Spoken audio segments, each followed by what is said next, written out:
Olá você telespectadora, olá você telespectador da TV Cultura Litoral. A partir de agora você acompanha a edição desta quinta-feira, 28 de abril, do Opinião 2.0. Vão comentar, analisar as notícias com você o time das quartas-feiras. A Procuradora-Geral do município de Santos, a advogada Renata Reis, a jornalista Solange Freitas. Eu vou começar conversando com a Solange sobre um depósito de lixo irregular no Bitaru, em São Vicente.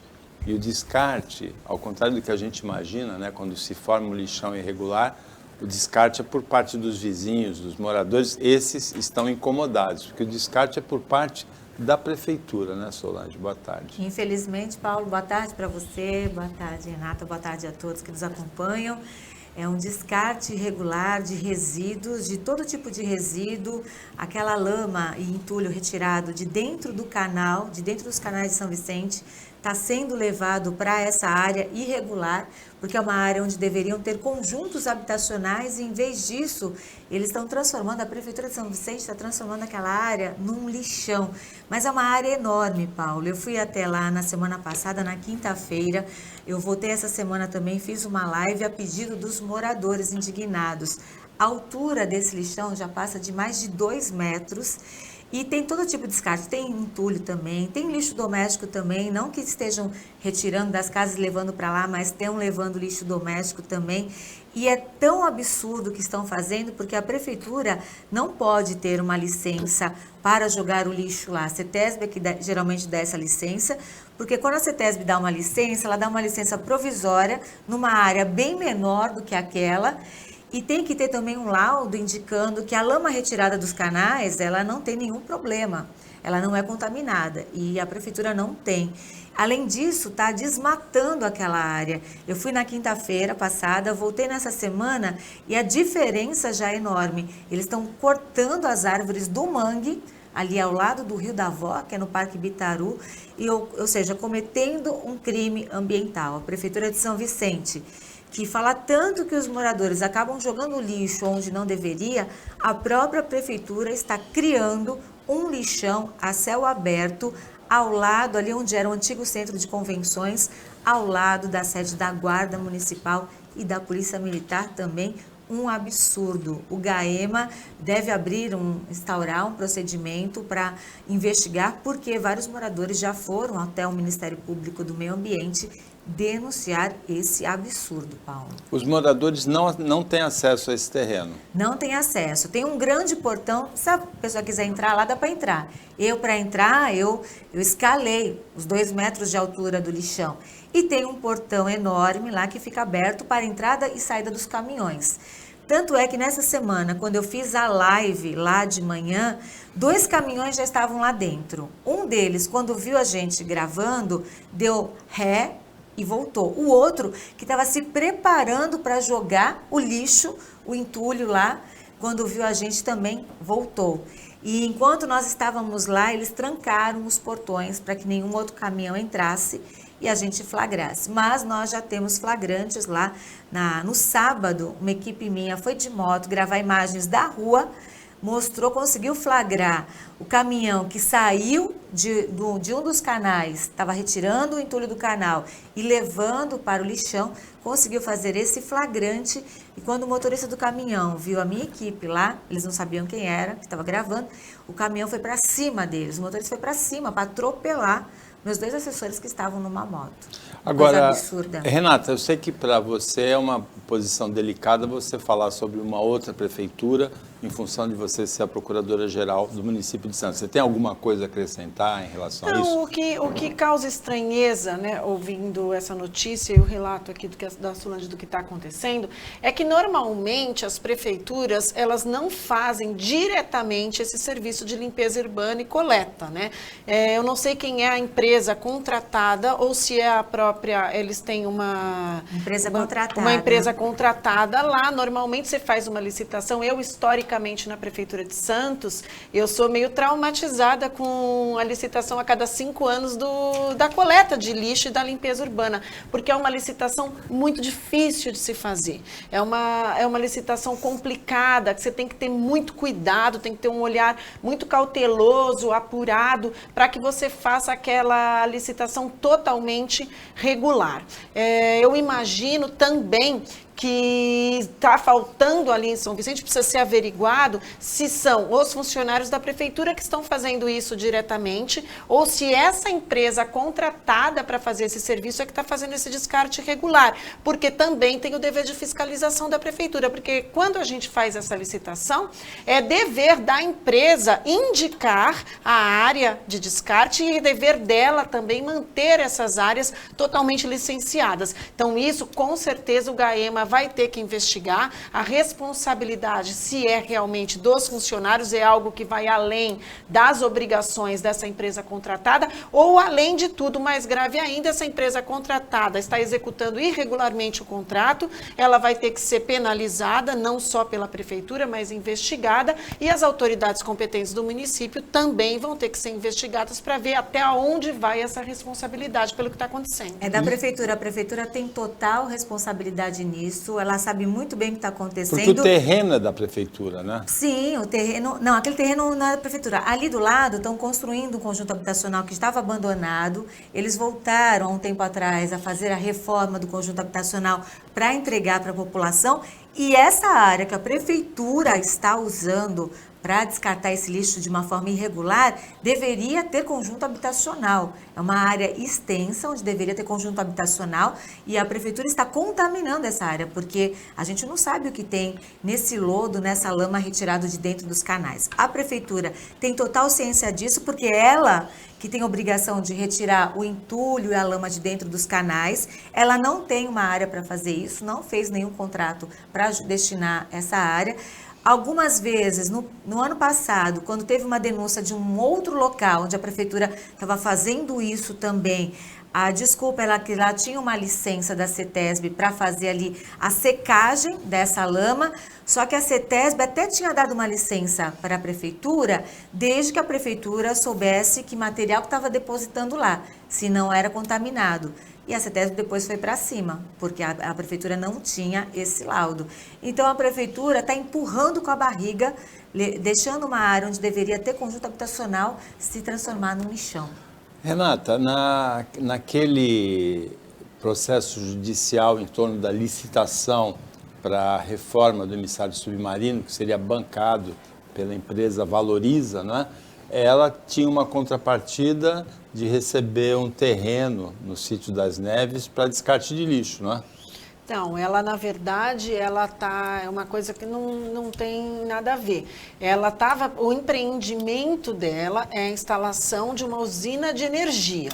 E daí, com essa usina de energia, ela iria promover a queima, né, desse lixo. A contrapartida, no caso, era para o impacto de vizinhança. O que acontece é que são dois procedimentos diferentes, né? O município tem competência para o impacto de vizinhança. A CETESB, que é um órgão estadual, tem competência para analisar o impacto ambiental. Este ainda está sob análise da CETESB. O que foi concluído aqui, por isso que as pessoas fazem muita confusão e às vezes acham que a prefeitura ultrapassou, né, o momento correto de realizar a contrapartida. Não, o nosso procedimento aqui, tanto que agora com a decisão do Tribunal de Justiça, que por unanimidade reviu a sentença de primeiro grau, ficou comprovado que todo o nosso procedimento tinha transcorrido dentro da legalidade. Nós cumprimos aqueles pressupostos e os requisitos da lei. Que seria sobre a vizinhança, isso, né? Sobre a vizinhança. O que a gente tem que analisar é os impactos de vizinhança e não os impactos ambientais. São de competência da CETESB. Agora, a usina de queima de lixo não é no emissário, é no Sítio das Neves. Não, ela é na área, é na área continental. Por que a gente colocou essa medida compensatória? Porque, além da nossa lei prever a possibilidade de que a medida compensatória do impacto ela seja feita fora da área de influência direta do empreendimento, as unidades competentes da prefeitura entenderam que, embora o emissário ali ou aquele local não esteja diretamente na vizinhança do empreendimento, é um empreendimento que ia, de uma certa forma, impactar toda a cidade. Solange, houve o disparo acidental de uma arma do ex-ministro da Educação, Milton Ribeiro, segunda-feira, no aeroporto de Brasília, foi no balcão da Latam, empresa aérea, uma funcionária da empresa do balcão vizinho, da Gol, ficou ferida levemente com os estilhaços.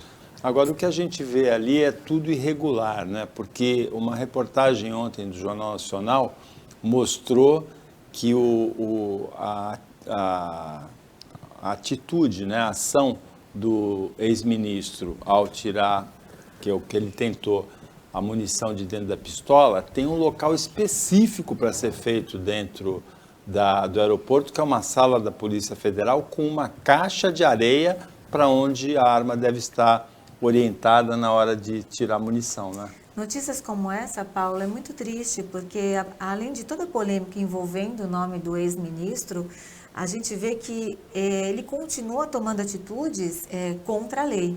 Ele não poderia nunca ter descarregado uma arma ali no balcão, na hora do check-in. Ele deveria ter descarregado antes, até nessa reportagem que o Jornal Nacional mostrou, que tem uma área própria para fazer isso, que é uma caixa de areia mesmo, que você vai lá, aponta para a caixa de areia e você tira a munição.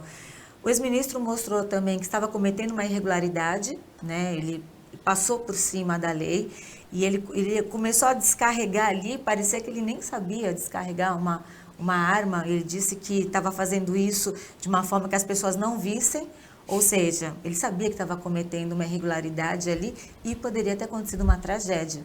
Mas, por sorte, né, essa funcionária ficou levemente ferida. Mas, ou seja, uma pessoa tão polêmica, de tantas coisas que ele tem que responder ainda, até isso, às vezes a pessoa acha que pelo cargo que ela tem ou pelo cargo que ela teve, pode tudo, né, e que vai ficar impune. E não é assim. Muito chato isso.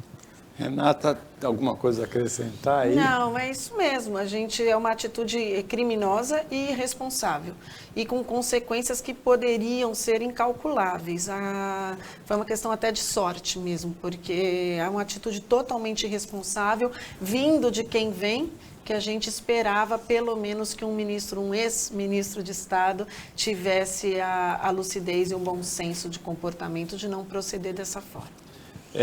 Não sei se é o inferno astral desse ministro, né, porque vazou há pouco tempo atrás o áudio em que ele fala que direcionava verbas do Fundo Nacional de Desenvolvimento da Educação, FNDE, por indicações de pastores.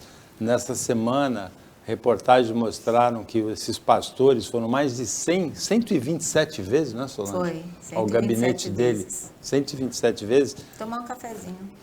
Não é inferno astral, não. Eu também acho que não Você, quando comete condutas irregulares, algumas, como você citou, criminosas, outras irresponsáveis, você está sujeito a que elas venham à tona e elas sejam descobertas. Então, assume-se o risco, né? Solange, ele é de São Vicente, o ministro, né? A gente sempre ressalta isso. Ele é daqui da região de São Vicente, ele foi pró-reitor, uma das pró-reitorias de uma universidade muito séria, que é o Mackenzie, que é uma universidade presbiteriana de São Paulo. Ele é pastor de uma igreja muito séria, que é a igreja presbiteriana, mas ele é uma lambança atrás da outra, né? E é muito triste, né, Paulo, quando a gente vê pessoas como o ministro, o ex-ministro, com esse histórico todo, como aconteceu com o prefeito aqui do Guarujá, que é médico. A gente não espera isso das nossas autoridades, né? Então, a gente fica muito triste com essas notícias. O Opinião 2.0 volta depois do intervalo.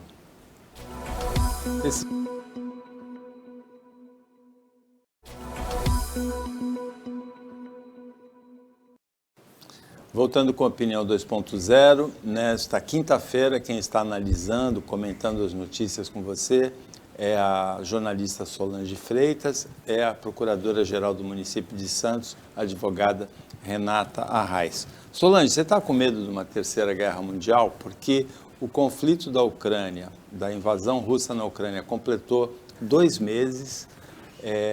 os países aliados da OTAN enviaram armas pesadas nessa semana, mais armas pesadas. O ministro da Rússia disse que a Terceira Guerra Mundial é uma possibilidade concreta, pela primeira vez foi falado assim explicitamente dessa maneira, e a Rússia anunciou o corte do fornecimento de gás da Polônia e da Bulgária ontem. Eu tenho muito receio disso, Paulo. O mundo está de ponta cabeça, né? A gente passando por uma pandemia, ainda estamos na pandemia, e a gente lutando, no mundo inteiro lutando contra uma pandemia, como a gente ia imaginar que viria uma guerra. Mas por todo o histórico que essa guerra está, que no começo se imaginava que ia chegar a uma solução, que todos os países envolvidos nisso, porque todo mundo acaba se envolvendo nisso, todo mundo acaba tendo uma responsabilidade, porque quando a gente também se omite, a gente também tem essa responsabilidade. No começo, os países que não estavam querendo entrar nessa guerra, por vários motivos, você também acaba se omitindo e deixou a guerra chegar a esse limite, que está no limite para chegar numa terceira guerra mundial. Então, assim, eu não vejo um futuro bom aí para essa guerra, não, Paulo. Eu acho que a gente pode chegar, sim, infelizmente, na terceira guerra mundial.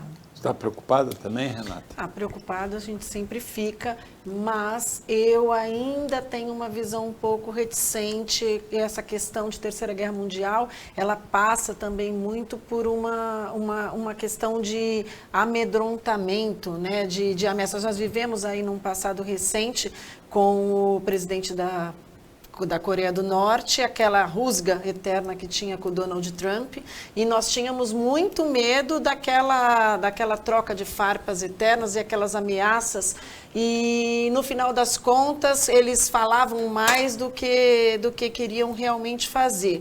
Eu acho que os países aliados, embora estejam agora, né, se manifestando, encaminhando armamento pesado para lá, parece que não vestiram a camisa da Ucrânia, parece que não interviram ainda como a Ucrânia esperava para a defesa do país. Então, eu tenho a sensação de que essa vai ser daquelas guerras que vai perdurar por bastante tempo, que a gente ainda vai ficar um bom tempo vivendo isso. Uma coisa é você invadir um país e outra coisa é você ocupar o país contra a vontade da população, o que aí é muito difícil. Os russos, que são praticamente a mesma etnia que os ucranianos, não esperavam essa resistência. Ontem aqui, no Opinião, o jornalista Cláudio Zaidan fez uma análise brilhante sobre esse caso, e ele disse que há uma decepção muito grande com o comportamento do presidente dos Estados Unidos, Joe Biden, que em nenhum momento expressou preocupação com as famílias, com as pessoas da Ucrânia que estão sofrendo com essa guerra. Em nenhum momento apoiou as tratativas de paz, que houve tentativas de Israel, do presidente francês reeleito, Emmanuel Macron, até do Erdogan, da Turquia. Houve iniciativas, assim, tentativas de paz, mas que em nenhuma dessas tentativas o presidente dos Estados Unidos, Joe Biden, deu apoio a elas.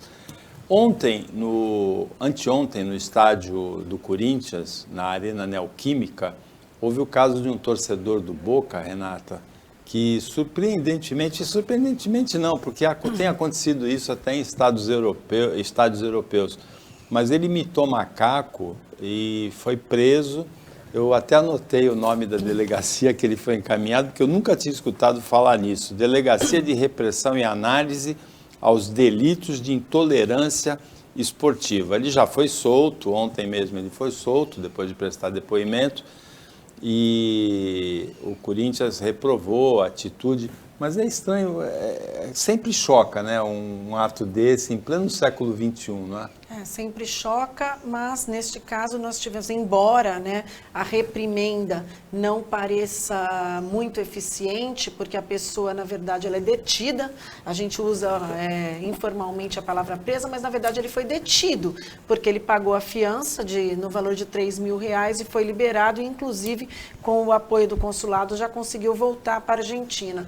Ele ele vai responder por esse crime aqui no Brasil e muito provavelmente as consequências vão ser praticamente irrisórias. Então a gente sempre chega naquela conclusão de que a falta de educação das pessoas, a intolerância das pessoas, somado ao fato de que se tem a visão de que essas condutas elas não são eficazmente combatidas, reprimidas, elas acabam tornando as pessoas propícias e seguras para fazer esse tipo de coisa. Não simplesmente, não é qualquer pessoa que sabe que um crime não vai ser eficazmente punido, que por isso ela vai cometer o crime. Mas isso aliado às pessoas que têm essa falta de educação que a gente está vendo, que parece que não é uma peculiaridade só do Brasil, somado à intolerância e todo o caos mundial que se vive hoje de saúde mental que a gente conhece, as pessoas realmente perderam a mão. Ainda choca, e eu acho que a reprimenda social ela é mais eficaz, tá? Até do que uma pena nesse caso, porque essas pessoas elas vão parar na internet muito rapidamente e para o conhecimento geral de qualquer lugar que elas estejam, não só no lugar onde elas moram, mas no país onde elas vivem e no mundo todo. Então talvez a reprimenda social seja mais eficaz do que uma pena propriamente dita. A Solange concorda com isso, né? Nós até estávamos conversando antes, né, Paulo, sobre esse caso, porque a punição na justiça ela é muito pequena. Ele não vai sofrer uma punição severa que nós achamos que é o correto, para dar até exemplo para que outras pessoas não cometam esse mesmo tipo de crime, esse racismo, esse absurdo que a gente ainda vê acontecendo. Mas a exposição dele nas mídias, o rosto dele, o torcedor do Boca, tomando essa atitude, sendo exposto nas redes sociais, na imprensa, essa é a maior punição, porque ele vai ser, entre aspas, massacrado pelas pessoas e com razão, né? Algumas pessoas até exageram um pouco assim na forma de falar. Discurso do ódio. Discurso do ódio, que eu sou totalmente contra. Mas as pessoas, elas vão reprimir, né, esse tipo de atitude, e quando ele andar na rua, ele vai ser apontado por ter cometido esse crime, por ter imitado um macaco. Então, acho que a punição maior hoje para esse tipo de crime é a exposição nas redes sociais e na imprensa. Agora, a tipificação, é assim que fala? Tem uma que é racismo, que seria inafiançável, a dele, você explicava antes, foi injúria racial, né, Renata? A injúria racial é quando você... A injúria é um crime que fere a honra de uma pessoa. Então, quando você fere a honra objetiva, que a gente fala, é a calúnia e a difamação. Quando você imputa fatos mentirosos, fatos não verdadeiros àquela pessoa e até crimes. A injúria é um crime que fere a honra subjetiva. O que é isso? É o sentimento que aquela pessoa tem de si mesmo. E a injúria racial é quando essa ofensa vem... configurada por atos de racismo. O crime de racismo, que é muito mais grave, ele não é voltado deliberadamente a alguém, mas de uma forma geral por atitudes e por atos de característica racista. A Renata tem razão, ele foi detido, não foi preso. E agora, quem foi presa foi uma das donas daquela escola de São Paulo, onde há evidências, não vou nem dizer acusações, há evidências, né, Solange, de maus tratos a crianças. Você, que eu lembro, foi professora primária, não foi? Sim, eu dei aula durante 2 anos e meio para as crianças de 7, 8 anos de idade. Naquela época, a gente era professora de todas as matérias. Então, eu dava aula de português, matemática, ciências, amo dar aulas, amo ser professora, amo ensinar.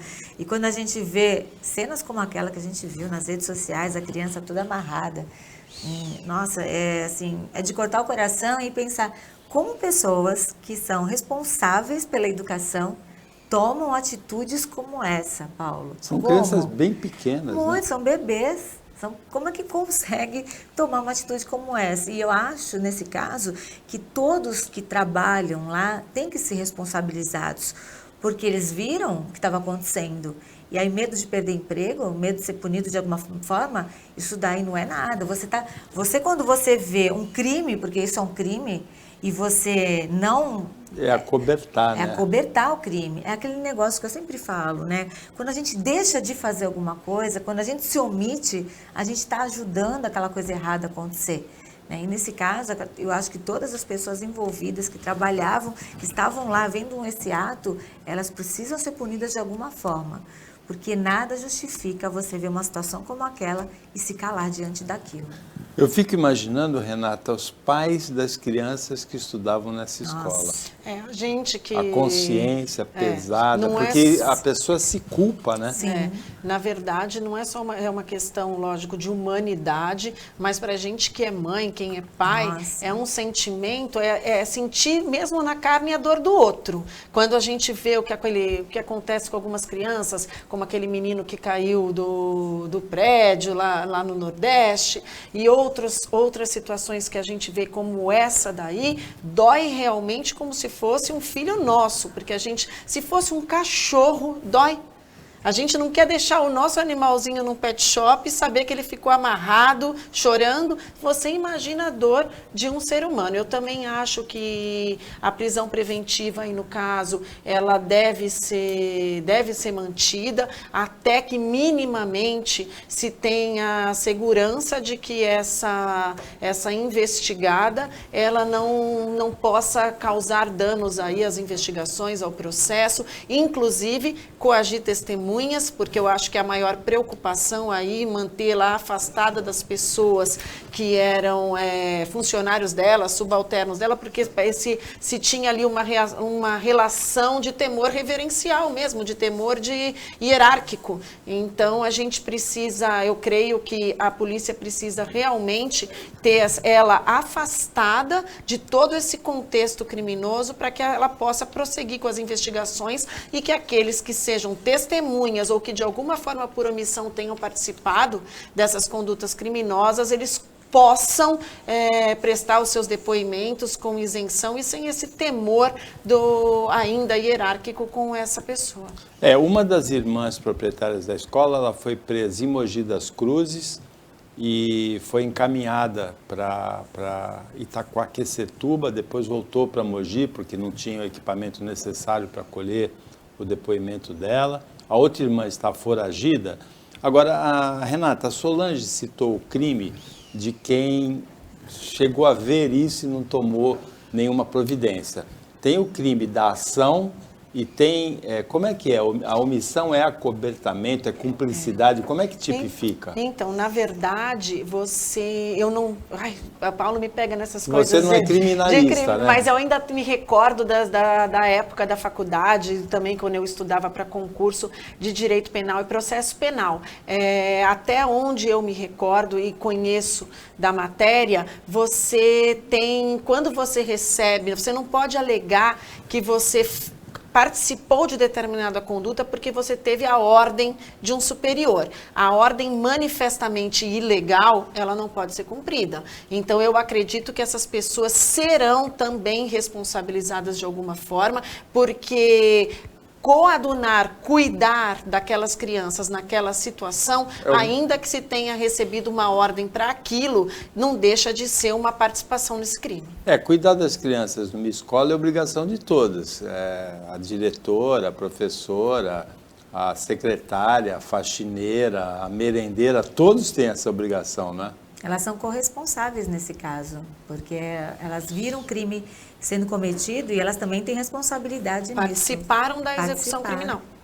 Tem uma notícia que, em si, eu não acho muito interessante, que é a notícia do final do Big Brother Brasil 22 ontem, né?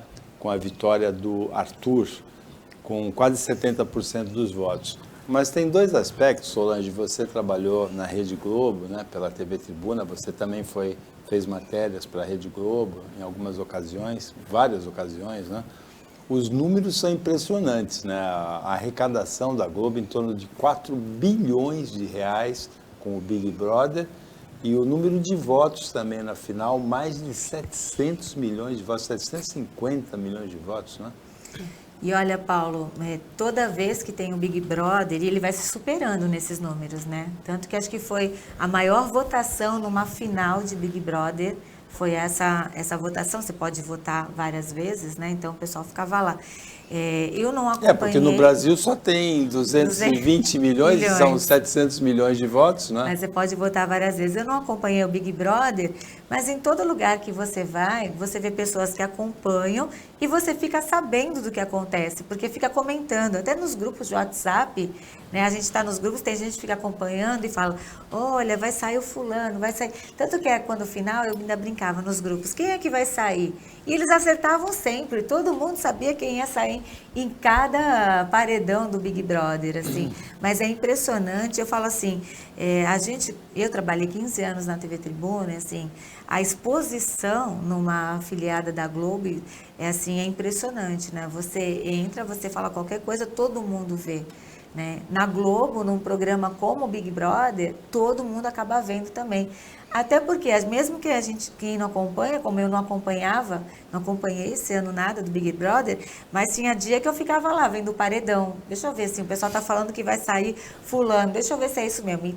E saía mesmo. Então, e assim, as pessoas, acho que com a pandemia, o Big Brother ele ganhou muito mais projeção, porque as pessoas dentro de casa, elas estavam sem fazer nada, quem não trabalhava, quem ficava dentro de casa, e acabavam tendo no Big Brother algo para você ver, para você acompanhar, para você querer ver no dia seguinte, ou então ficar o dia inteiro acompanhando, né, como muita gente fazia. Fazia coisa dentro de casa e dizia que deixava ligado lá nas câmeras do Big Brother para acompanhar. E porque o brasileiro adora xeretar a vida dos outros, né? Adora ficar fofocando na vida dos outros. Será que é isso, Renata? Eu acho que tem isso também. Eu acho que... Mas tem... Eu sempre... Eu gosto de reality show. E eu tenho um olhar em relação a isso, não só de quem está lá dentro, mas da gente que está aqui fora. Eu faço uma comparação, eu sei que ninguém ali está obrigado, nem forçado a estar ali, mas eu tenho um pouco de receio desse prazer com o sofrimento alheio. Eu acho que a situação degradante do outro, ela diverte aqui fora. E a gente tem muito no cinema, muitos filmes, lógico, com comparações totalmente diferentes, mas você pega um Gladiador, onde as pessoas se divertiam com o sofrimento alheio. Eu acho que tem muito essa questão, embora ninguém esteja ali obrigado nem forçado a fazer aquilo, mas o ser humano, ele se diverte com isso. E a gente se fala muito, né, que essa edição, eles usam essa expressão agora, que flopou, que não teve, né, o sucesso e o entretenimento que teve nas outras vezes, mas em audiência a Globo não perdeu, em números a Globo não perdeu, os votos aumentaram, o lucro aumentou. Então imagina se não tivesse flopado. Então a gente tem que fazer uma análise ali do que diverte o ser humano. E é bastante interessante essa questão de você não só xeretar mesmo, mas você se envolver com o conflito alheio, porque as pessoas se envolvem.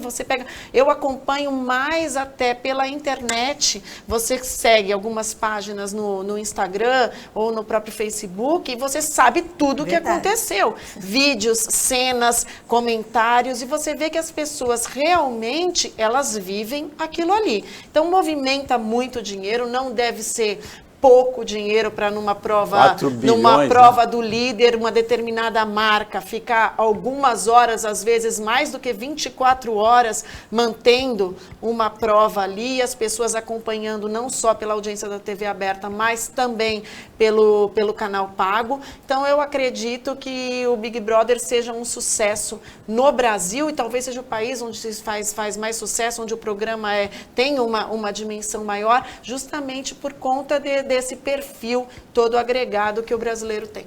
E vende mesmo, Paulo, porque, por exemplo, teve um paredão, não nesse ano, em um outro ano, que uma prova era, acho que do McDonald's. No dia seguinte, você via filas e filas no McDonald's. É verdade, isso aconteceu, porque eu lembro disso. No dia seguinte era fila enorme, então vende demais. Eu fico perfeitamente à vontade para falar disso, porque eu nunca perdi, são 20 anos de Big Brother, eu nunca perdi um minuto para ver o Big Brother, nunca me interessei por esse programa, embora eu veja que seja um programa com uma produção caprichadíssima e um sucesso. Eu tenho 2 filhos, entre 20 e 30 anos, os 2 gostam do Big Brother, então eles gostam, eu não vejo, nunca vi, mas eles gostam. Agora, eu tenho um amigo que fala assim, eu não vejo, eu só vejo no dia do paredão, no dia do anjo, então, no dia da prova. Ou seja, se puder, ele assina até o 24 horas, que tem, né? Você acompanha 24 horas. E aí esse mesmo amigo, uma vez ele falava assim, no cara que tinha bastante gente, eu não assisto novela da Globo, a prova é que eu estou aqui na academia na hora da novela. Aí a filha dele atrás dele diz assim, ele grava. O Opinião 2.0 volta depois do intervalo.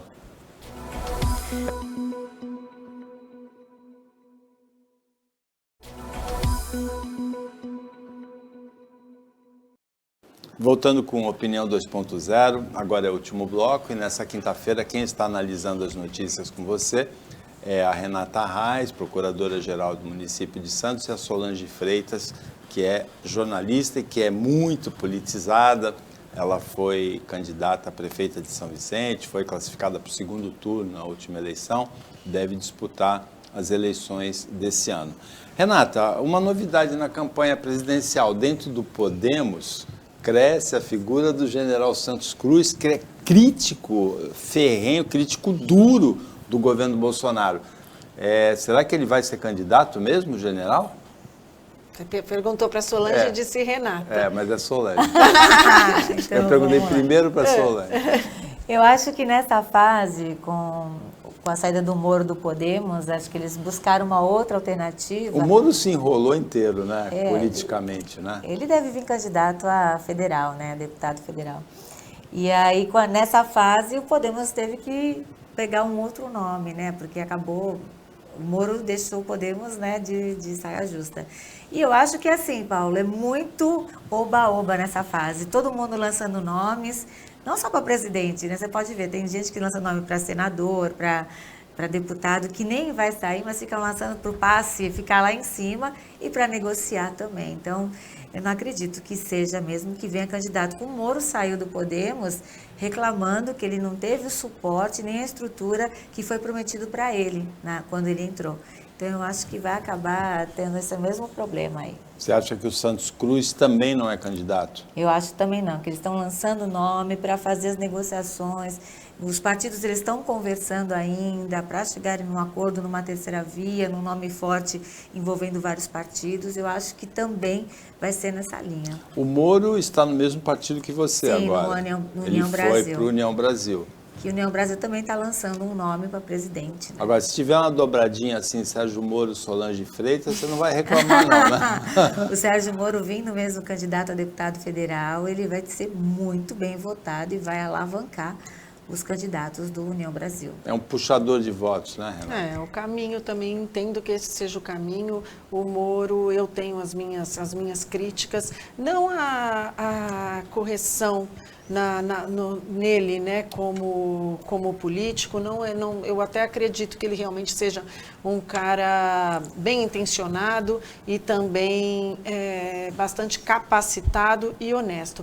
O que eu acho é que ele não tem a veia política e ele se perdeu ali desde que ele ingressou nesse governo Bolsonaro. Ainda dá tempo de sair, né? E ainda dá tempo de construir uma carreira política, e eu também acredito que não seria como presidente da República, para que ele possa aí levantar outras pessoas desse grupo político para a gente ver se a gente consegue mudar a cara do nosso Congresso, porque é isso que está precisando. Chega das mesmas pessoas, chega das mesmas falas, chega dessa continuidade que a gente tem historicamente no nosso país, que nunca vai mudar nada enquanto pessoas não mudarem. O Sérgio Moro, eu tenho uma admiração grande por ele, pelo que representou a Operação Lava Jato. É bom hoje em dia, a análise é muito rasa, muito superficial dos fatos. O Sérgio Moro estudou na Itália a Operação Mãos Limpas, ele trabalhou no Supremo Tribunal Federal como assessor da ministra Rosa Weber, e ele comandou uma operação de combate à corrupção que, como nunca vista no Brasil, nunca teve alguma coisa parecida com a Operação Lava Jato, governador que foi para a cadeia, empresário poderosíssimo como Marcelo Odebrecht fez acordo, foi para a cadeia, um ex-presidente da República foi para a cadeia, seria um divisor de águas na história do Brasil, a Operação Lava Jato. Houve aquela denúncia do Intercept Brasil, né, do jornalista dos Estados Unidos, Glenn Greenwald, e houve um desgaste da imagem do Moro, que foi para o governo Bolsonaro, que acabou saindo com uma denúncia que acabou não tendo condição de provar, embora fosse evidente que aconteceu mesmo, a denúncia que ele fez de interferência na Polícia Federal por parte do presidente. Agora, a Renata tem toda a razão. Ele se perdeu politicamente por falta de traquejo. E talvez, com 4 anos de exercício de deputado federal, se ele se eleger, ele pode reformular essa carreira dele, né, Solange? E assim, o que a Renata falou, realmente assim, por exemplo, eu nunca fui do meio político, né? Foi 30 anos como jornalista, nunca nem tinha me filiado a um partido político. Quando eu entrei nesse cenário, eu também não tenho, eu ainda estou aprendendo a ter o traquejo político, eu também não tinha. Mas aí você tem que estar junto de pessoas que te ajudem nessa caminhada. Uma pessoa que fala assim, Solange, não é dessa maneira, você não pode pensar e agir com o estômago, como muitas vezes dá vontade, Paulo, porque a gente vê cada absurdo e você chutar o pau da barraca. Quer chutar o pau da barraca e você não pode. Entendeu? Assim, mas assim, você precisa estar aliado às pessoas que te ajudem nisso. E acho que faltou para o Moro, quando ele veio para essa parte política, pessoas ao lado dele ajudando nessa construção. Né? Assim, não é dessa forma, a gente tem que agir dessa maneira, senão se chutar o pau da barraca, vem toda uma retaliação em cima de você, porque já tem as pessoas que te veem como inimigo político, não como opositores, como inimigo, que te atacam de uma forma feroz, como eu sofri e sofro até hoje, os ataques dos adversários. Então, se você não tem uma estrutura, pessoas ao seu lado te orientando, te ajudando nisso, aí você vai chutar o pau da barraca mesmo. E assim, se você chutar o pau da barraca, se você pensar e agir com o estômago, você não consegue seguir na carreira política. Eu vejo que as pessoas que se levantaram contra o governo Bolsonaro, ou que tinham chance de enfrentar o Bolsonaro, tiveram a imagem muito queimada nas redes sociais, como o governador de São Paulo, João Dória, que lutou pela vacina, que fez um governo que a gente não escutou falar de casos de corrupção, mas é o que tem a maior rejeição. E aconteceu isso com o Sérgio Moro também, essa campanha contra a imagem dele, depois que ele saiu do governo Bolsonaro. Mas, na verdade, ele é uma pessoa nova, inteligente, e se ele for tentar uma carreira política, como disse a Renata, seria muito interessante que ele se elegesse e adquirisse esse traquejo de saber lidar com isso, porque ele ainda pode ser uma liderança muito produtiva para o Brasil, pelo histórico, pelas realizações anteriores dele, com erros também, com exageros também. O que apareceu das conversas dele com o Ministério Público é um erro, são erros, né? São erros graves, me parece, né, que em alguns momentos o projeto pessoal se colocou acima, os interesses pessoais e alguma coisa que foi prometida, né, dentro de um projeto pessoal, dentro do Poder Judiciário, ele possa ter se sobressaído em algumas condutas. Mas essa questão em relação a pessoas como a rejeição que o governador João Dória tem, que o Moro foi adquirindo ao longo aí dos últimos anos, porque tudo que aconteceu, eu acho que também tem muito a ver com essa visão de traição com o governo Bolsonaro, porque embora eu não concorde com o governo Bolsonaro, não sou bolsonarista, votei nele, mas tenho as minhas críticas a esse governo, mesmo assim, acho que a gente tem que ter minimamente uma coerência com aquilo que a gente decide fazer. Então, essas pessoas acabaram ficando com a visão para a população de que pegam carona no cometa enquanto ele está voando alto. Então, eu tenho essa visão em relação ao presidente Bolsonaro. Foi isso que ficou feio, né? Você, enquanto ele estava lá em cima, todo mundo queria ser eleito junto com ele. E depois, conforme essas relações foram se desestabilizando, conforme a popularidade do presidente, principalmente em relação à conduta dele na pandemia, foi sendo alvo de críticas, essas pessoas foram se desvinculando, e não simplesmente se desvinculando por uma opinião oposta ou por uma falta de concordância com a atitude política, mas quase com uma veia mesmo de traição. Então eu acho que o eleitor brasileiro não gosta muito dessa conduta, não. É interessante, eu brinco com os meus amigos bolsonaristas, eu não sou bolsonarista, que eles apontam um conjunto de traíras, como se fala, né? Começa com Mandetta, vem o Moro, vem o Weintraub agora, o Bebiano, né? Um conjunto assim, agora até o Santos Cruz, o André Mendonça, agora que votou pela punição do deputado, né? E aí eu brinco com eles e eu falo assim, mas se todo mundo é traíra, não é mais fácil que o traíra seja o Bolsonaro? Sim, se todo mundo é traíra, só ele que não? Ele que falou em nova política e abraçou o Centrão, deu o governo para o Centrão. Eu brinco, é uma brincadeira, lógico, é uma brincadeira. Mas todas essas pessoas também não são crianças inocentes, o próprio né? Dória, como você falou, o próprio né? Sérgio Moro tem uma história de 2 décadas combatendo o crime organizado. Não é possível que ele tenha ingressado no governo Bolsonaro sem conhecer toda a história que se diz sobre o que acontecia no Rio de Janeiro, sobre a milícia que está sempre ali envolvida de alguma forma com os filhos dele, com os gabinetes. Então, assim, causa estranheza que um homem com a experiência e a capacidade técnica do juiz Sérgio Moro também tenha ingressado sem saber que nada disso poderia acontecer. Para você, Solange, vale como uma lição isso? Olha, em Paulo, política tem essa coisa da trairagem, da traição? Tem. Que fica pública, assim? E não tem só traição, não, Paulo. É que eu não vou dar nomes e nem vou falar do que está acontecendo. Mas, por exemplo, a perseguição é muito ruim. Eu não vou falar porque é ruim eu falar, porque eu vou dar nomes. Mas, assim, é uma perseguição muito grande, por exemplo, e eu sou pré-candidata hoje a deputada estadual, há uma perseguição em relação a algumas pessoas que, se vierem me apoiar, elas vão perder coisas, entendeu, Paulo? Deixa que dê para entender, né? Só para eu não falar de quem eu estou falando, não dar nomes. Mas uma hora eu falo esses nomes. Mas assim, há uma perseguição muito grande, isso é muito absurdo. E são pessoas que diziam que vinham com uma mentalidade diferente. E hoje são piores do que os políticos tradicionais, aqueles que fazem da forma errada. Então, Solange, você precisa sentar, tomar um café com o Sérgio Moro e vocês trocarem no mesmo partido e trocar essa ideia, né? Eu não vejo, Paulo, a curto prazo, uma política diferente, sem tanta corrupção, sem tantos esquemas escusos, não vejo.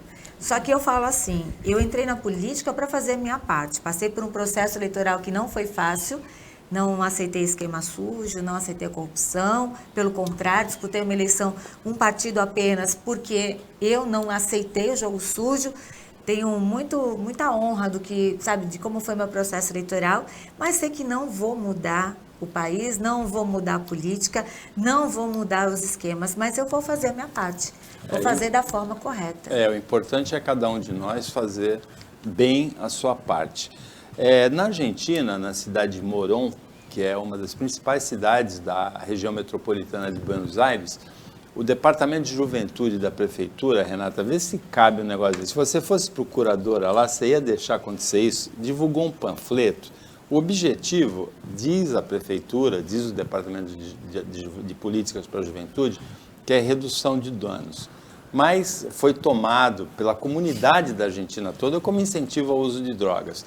Maconha você deve preferir no estado de flor e deve comprar de fonte confiável. Cocaína, drogas sintéticas, você deve tomar mais cuidado, vai devagar, toma um pouquinho e vê qual vai ser a reação do seu corpo. Isso aí incentiva o uso de drogas, né? Como que uma prefeitura faz uma coisa dessa, Renata? Na realidade, talvez a intenção de quem criou, o marqueteiro que criou... Era a redução de danos. Era a redução dos efeitos danosos do vício, né, compulsivo. Mas, de qualquer forma, você passa a mensagem de que o uso moderado não causaria dano. É o primeiro impacto que você tem quando você está ensinando a usar droga. Use droga de modo que o dano não seja tão prejudicial à sua saúde ou à sua vida. É inaceitável e eu acredito que alguma providência lá deve ser tomada em relação a isso, em relação à responsabilização disso também. O prefeito é aliado da vice-presidente da Argentina, questionada hoje, né, Cristina Kirchner, que já foi presidente do país, né? E olha, Paula, assim, não dá nem para justificar, assim, a pessoa pensou, né, em amenizar os riscos, os danos causados pelas drogas. Porque quando você toma uma atitude como essa e você fala, olha, você pode usar maconha, se você for usar maconha, você usa pouco, se você usar cocaína, você usa pouco, porque assim, a droga, ela vicia. Então, se você usar um pouquinho, você vai aumentar. Você vai aumentar, você vai aumentar. Então, a pessoa que pensou nisso, totalmente absurda a forma dela de pensar. E assim, é como se fosse dentro de casa, né? E a educação, para isso, começa dentro de casa. Os pais conversando com os filhos, se eles falarem assim, olha, a droga é uma porcaria, se você usar vai ser ruim. Num primeiro momento, o jovem, quando usa a droga, tem aquela reação que parece que é boa, né? Então, você não pode enganar o jovem também. A educação começa dentro de casa. Se falar assim, você vai usar drogas e você vai... É uma coisa muito ruim. É ruim, é péssimo usar drogas. Só que a primeira vez que uma pessoa experimenta, vem uma reação que parece que é boa. Uma sensação, uma sensação que te engana que naquele momento era boa. Então, os jovens precisam ser educados para isso. Então, assim, tudo começa dentro de casa, mas agora chegar ao ponto de uma prefeitura tomar uma atitude como essa é lamentável. A droga é uma das grandes inimigas da humanidade atualmente, né? A gente vê que existe uma produção de cocaína grande aqui na América do Sul, passa pelo Porto de Santos, rumo à Europa, uma outra parte vai para o México e para ir para abastecer o mercado dos Estados Unidos, que é o maior do mundo. Quando uma pessoa fica dependente de drogas, a devastação é na família toda, é uma coisa horrível que acontece, a devastação na família, na vida da pessoa e na vida da família. E isso aí não é redução de danos, houve um equívoco muito grande nessa prefeitura. Nós já passamos do final do nosso tempo, né? Já estouramos o nosso tempo. Tinha uma pauta interessante, que é na cidade de Candelária, no Rio Grande do Sul, foi feita uma lista, uma cidade de 30 mil pessoas, foi feita uma lista dos moradores mais cornos, dos mais velhacos, dos mais chatos, e foi divulgada essa lista em rede social. Acabou em delegacia isso, né? Não se sabe ainda quem produziu a lista, mas houve bullying com a filha de um morador que apareceu numa das listas. A filha sofreu bullying na escola. Você conhece alguém fazendo alguma lista dessas aqui na Baixada, Solange? Aqui na Baixada poderia sair a lista dos mais corruptos. Você conhece alguém fazendo uma lista dessas? Não conheço. Pelo menos que tenha sido divulgada, não. Podem ser que estejam fazendo ainda e ela esteja em off. É secreta seja ainda. Secreta. Secreta deve existir, mas publicada ainda não. É, isso aí que as pessoas... Vamos entrar agora, saber se esses crimes que talvez essas pessoas que foram nomeadas, elas vão também se enquadrar na injúria, né, na honra subjetiva, o sentimento que elas têm de si próprios. Na segunda-feira foi o dia do corno. E eu perguntei num grupo de WhatsApp que eu faço parte, se alguém conhecia alguém que ia comemorar e tal, né? E aí um militar mandou uma brincadeira dizendo assim, olha, Paulo, eu não conhecia a piada. Corno é que nem dente, dói na hora que nasce, mas depois acostuma. Com isso chegamos ao final do Opinião 2.0 desta quinta-feira, agradecendo a Renata Reis e a Solange Freitas pela participação como comentaristas, o trabalho da equipe técnica de jornalismo do Sistema Costa Norte e agradecendo a você que acompanhou a gente em mais essa edição e que não comemorou nada nessa semana, nada especial nessa semana. Até amanhã nesse mesmo horário, uma ótima quinta-feira para você que você merece.